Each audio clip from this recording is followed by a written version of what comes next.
Today I'd like to give you some tips, tricks, and reminders about things you need to ponder and keep in mind as you are taking the on-demand portions of the test. There will be two different portions of the test that you will take. Next Friday, you will complete Part A, which is a standalone portion. You will receive 40 minutes to work on that. Not much extra information will be given. There may be a chart, graph, photo, poem, but you need to use what they give you very well and use your filing cabinet information so you can fill in information. On Monday, the 26th, you will complete Part B.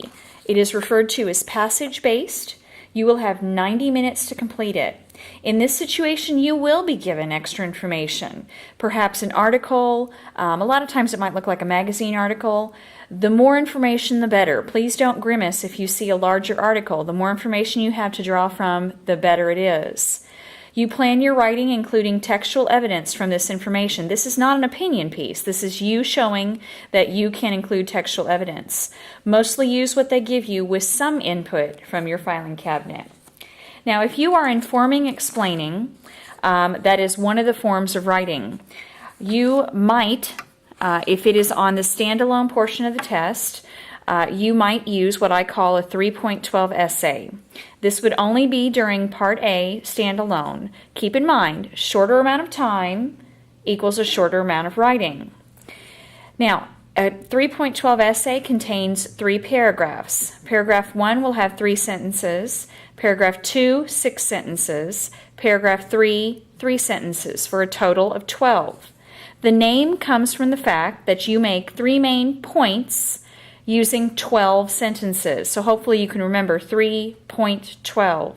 Please make sure you are including transitions and all the qualities of informative explanatory writing.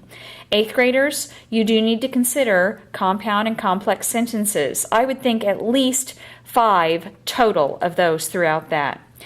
If you do have the ability to increase the number of sentences and still complete it in a 40-minute time period, please do so. That shows the score that you have the ability to adapt. Now, you will use this, as I said earlier, to inform, explain, or to argue. Now, a graphic organizer to inform, explain would look like this. You are always going to start with WWF. Who are you writing to? What are you writing about? And what form is it in? The form would be 3.12 and inform, explain. Now, it's possible they might ask you to write an article, which of course requires a title. A letter would require a dear so-and-so and a closing of some sort, sincerely, love. They may ask you to write an email, and in an email you will have a to, a carbon copy, and a subject line, and then your essay would follow in the rest. In the introduction of a 3.12, you're going to use an attention grabber. You're going to list your 3 big ideas or why you care, and you're going to have a transition sentence. You're going to have your first big idea and 1 support, second big idea and 1 support, third big idea and 1 support. That is paragraph 2. Paragraph 3 is going to have a conclusion transition, a restated topic sentence. You're going to remind me why you care, and you're going to have a wrap-up sentence. You might consider another attention grabber. Just as a reminder, this plans paragraph 1, this plans paragraph 2, and this plans paragraph 3. In the second paragraph, your sentence structure is like this: 1, 2, 3, 4, 5, 6. 6 sentences in paragraph 2. If you were to write a 5-paragraph composition, here are a few reminders for you there.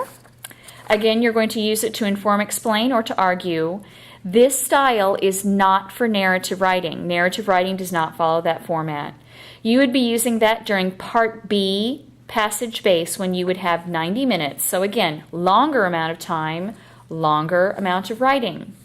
It should contain 5 or more paragraphs with 4 to 6 sentences in each.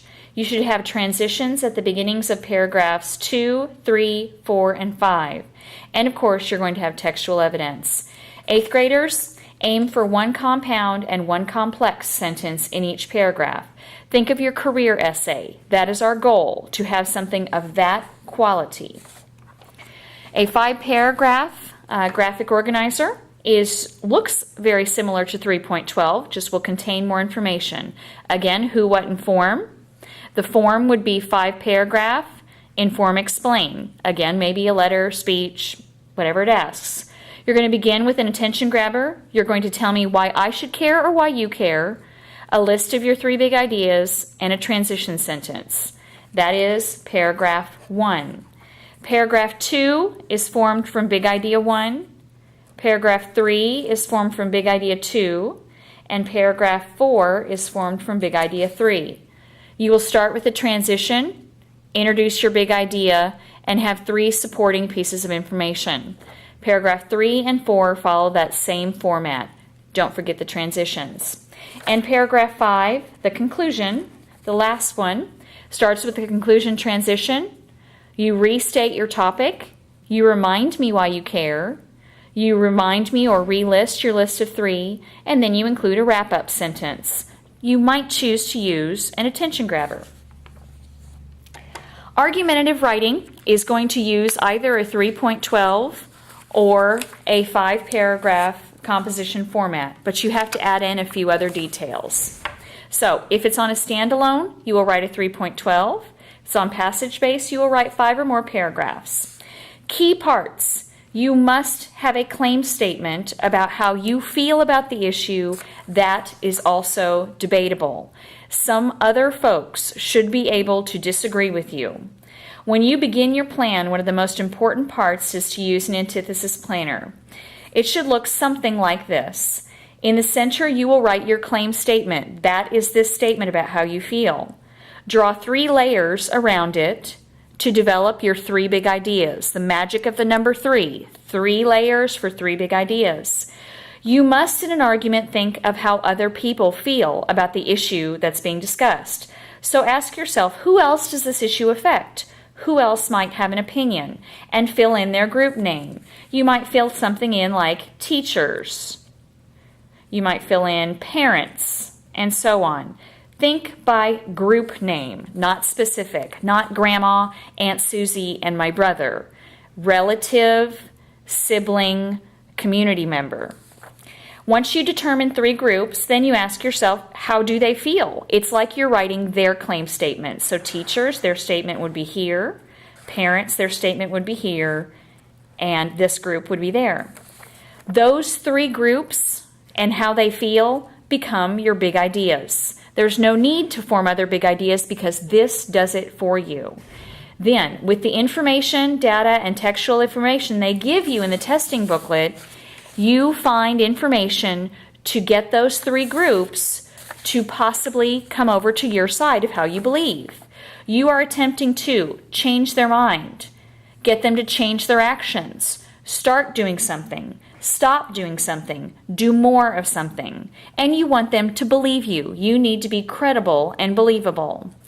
Make sure you remain emotion-free and don't use harsh, heavy words such as hate, dumb, crazy, and others. Use your thesaurus to find gentler words to state how you feel. And 8th graders, once again, compound and complex sentences. It's just what you need to do to improve your writing. Now, a 3.12 organizer would look just the same as a 3.12 inform explain, but we're going to add in the antithesis planner. WWF, antithesis planner. Now, on your first paragraph, though, you must state your claim. That needs to be a sentence that is part of your first paragraph. So paragraph 1, topic, claim statement, transition sentence. Big idea 1 is going to come from here. Find something to bring that group over to your side. Big idea 2 comes from here. Find evidence and information to bring them over. Big idea 3 comes from here, and then use evidence to pull them over. In your conclusion, which is paragraph 3, and by the way, this is paragraph 2.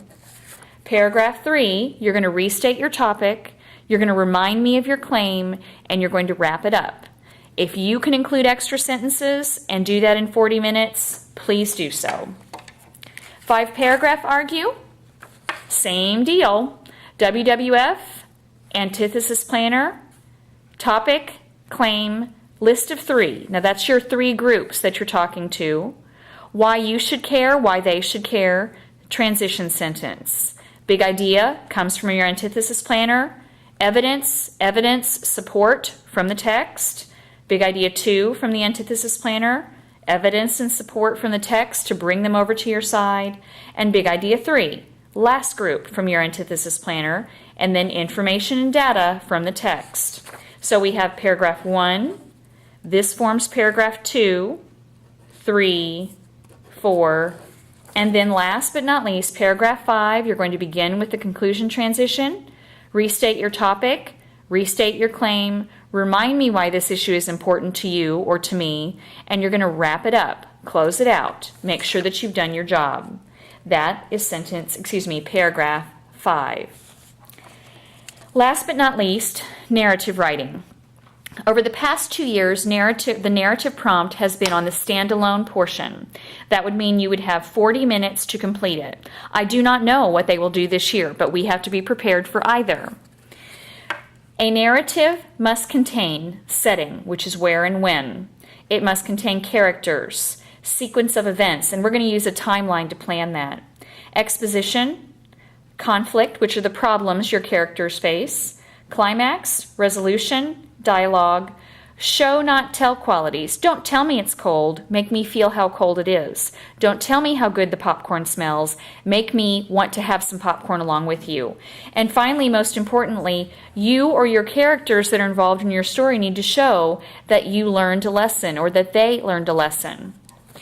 This form of writing does not have a set number of paragraphs. Do not follow the rules for 3.12 essay and 5 paragraph.